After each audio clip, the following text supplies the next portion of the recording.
All right, so today we're really going to dig into something that, well, it's about staying a step ahead of the enemy, making sure you're the one with the upper hand.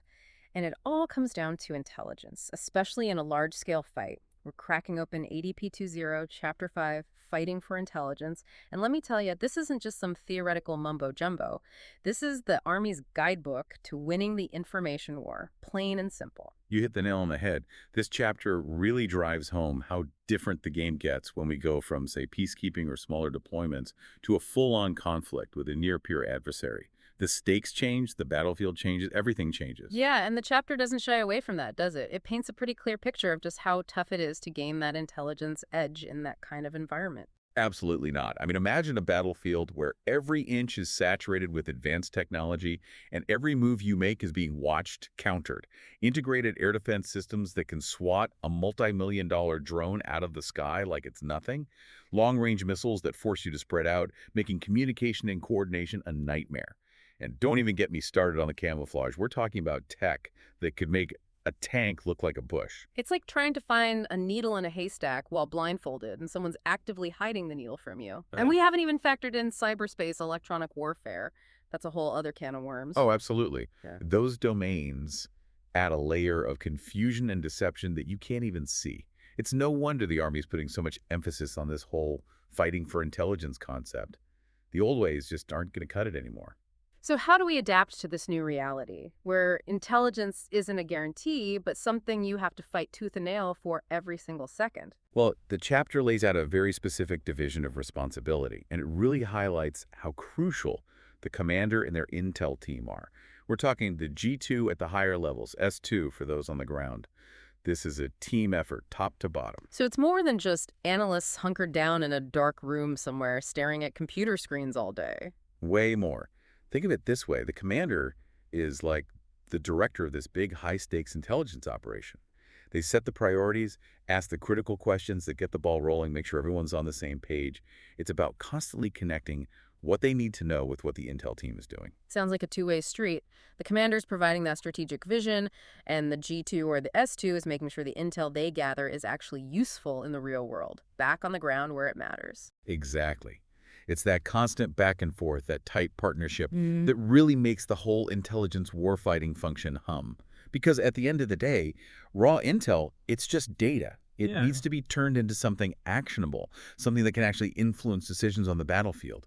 That's where the real magic happens. And this is where the rubber meets the road, right? It's not enough to just collect information. You got to actually use it to get ahead, to make a real difference on the battlefield. You got it. Every phase of an operation, from the initial planning to actually maneuvering troops on the ground, it all hinges on good intelligence. It's the thing that can make or break a mission, no question. All right, so let's say we're getting ready for a big offensive. How does intelligence fit into that picture? How do we use it to our advantage? Okay, so put yourself in the commander's boots for a second. You've got your objectives, your troops are trained and ready to move, but you're facing a dug-in enemy. And not just any enemy, one with the equipment and the firepower to really make things difficult. That's where intelligence becomes your best friend. It's about knowing what you're up against before you even step foot on the battlefield. Okay, I'm following you. So where do we even start? Paint me a picture. It all starts with getting a feel for the terrain, and I mean that both literally and figuratively. Intelligence helps you identify where the enemy's strong points are, those areas you want to avoid at all costs.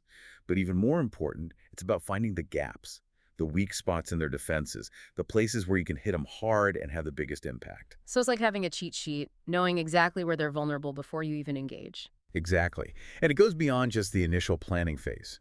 Imagine your unit is pushing forward, making good progress, and suddenly they hit unexpected resistance. It could be a heavily fortified position, something you didn't anticipate, real-time intelligence. That's what's going to tell you if it's just a small obstacle or a sign of something much bigger, like enemy reinforcements moving in to hit you back. Man, talk about a game changer. That kind of information could be the difference between adapting your tactics on the fly and walking straight into an ambush. No doubt about it.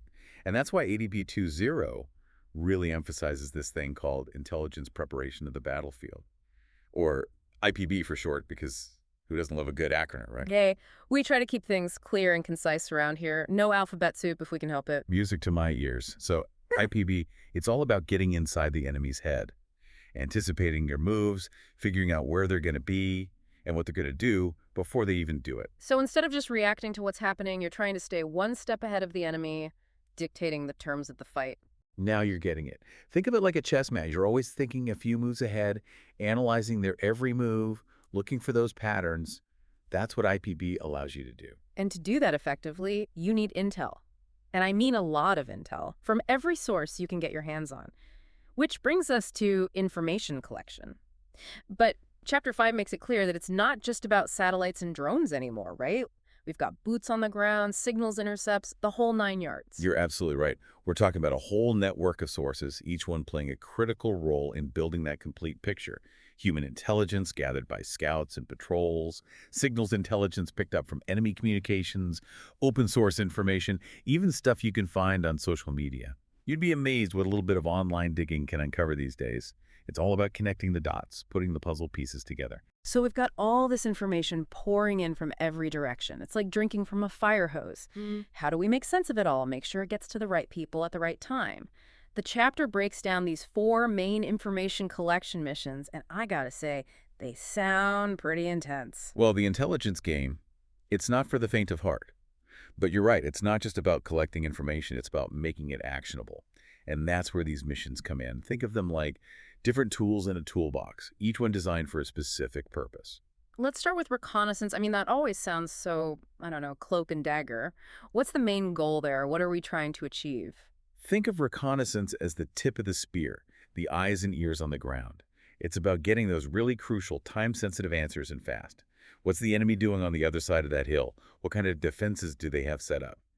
It's about filling in the blanks quickly and efficiently so the commander can make an informed call. So speed is key. Get in, get the intel, get out. Probably a little nerve-wracking for the folks on the ground, too, I'd imagine. You can say that again. Now, surveillance, that's a whole different ballgame. If reconnaissance is a snapshot, surveillance is like a time-lapse video. It's about continuous observation of a specific target or area. We're looking for patterns, changes over time.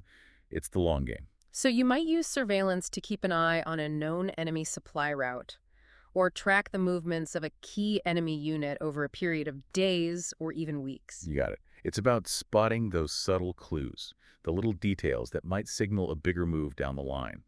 Something that might not seem significant on its own, but when you put it together with other pieces of intel, it can paint a very different picture. And then we've got security operations, which sounds a little more, I don't know, reactive than the others. Like we're focusing on protecting our own backyard.